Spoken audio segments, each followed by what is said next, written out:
Hello guys, আপনাদের সবাইকে স্বাগত জানাই আমার চ্যানেলে। তো এখন আমরা কথা বলবো হচ্ছে খাদান সিনেমাটা নিয়ে, যে দেবদার নতুন মুভি খাদান কেমন হলো।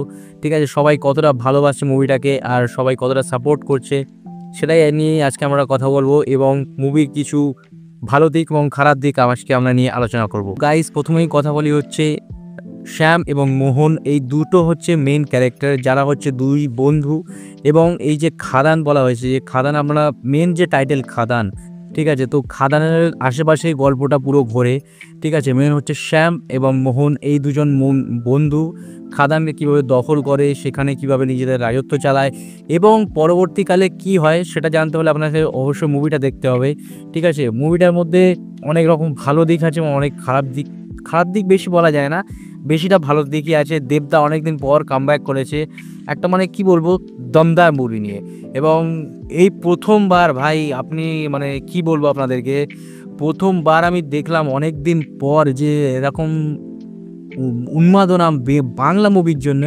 অনেক দিন পর ভাই, আমিও জিদ্দার ফ্যান, ঠিক আছে, আমি আবিদ্দার ফ্যান, আরও অনেক যারা আছেন আমি যাদেরকে মানে চিনি, ঠিক আছে, তো তাদের মুভিও আমি দেখেছি, বাট এরকম উন্মাদনা আমি দেখিনি। সত্যি বস, মানে সিনেমা হল যেন মানে কাঁপছিল। তো এখানে দেবদা কথা তো অবশ্যই বলবো, ঠিক আছে, শুধু কিন্তু দেবদার কথা বললে এখানে হবে না, পাশাপাশি কিন্তু যিশুদার পারফরমেন্সও আমার দারুণ লেগেছে, খুব সুন্দর পারফরমেন্স। ঠিক আছে, এবং দেবদার যে একজন বড় অ্যাক্টর, যিশুদাও একজন বড় অ্যাক্টর, ঠিক আছে। তো দেবদার সামনে আপনাদের কখনোই মনে হয় না যে যিশুদা একটু চেপে গেল, বা দেবদাকেই বেশি হচ্ছে মুভিটাদের মধ্যে দেখা যাচ্ছে, বা যিশুদার ক্যারেক্টারটা একটু হয়ে যাচ্ছে, এমন কিন্তু নয়। দুজনের ক্যারেক্টারই কিন্তু খুব দমদার, ঠিক আছে। দুজন মেন ক্যারেক্টারকে দেখানো হয়েছে, দেবদা হচ্ছে মেন ক্যারেক্টার এবং যিশুদাও তার বন্ধু হিসেবে দেখানো হয়েছে, কিন্তু দুজনের ক্যারেক্টারই কিন্তু খুব স্ট্রং। গাইস, কথা বলি মুভির সিনেমাটোগ্রাফি খুব সুন্দর, আমার ভীষণ ভালো লেগেছে। কিছু কিছু ফাইট সিন, মোটামুটি যখন মুভিটা শুরু হওয়ার কিছুক্ষণ পরেই আপনার যা ফাইট সিকোয়েন্স আপনারা দেখতে পাবেন, পরপর আই থিঙ্ক 3 থেকে 4খানা ফাইট সিকোয়েন্স আছে, এত সুন্দর লাগবে, ঠিক আছে। আর সাউথ মুভি বা বলিউডের কথা আমি বাদ দিলাম, বলিউডের কথা আমি বলবো না এখানে।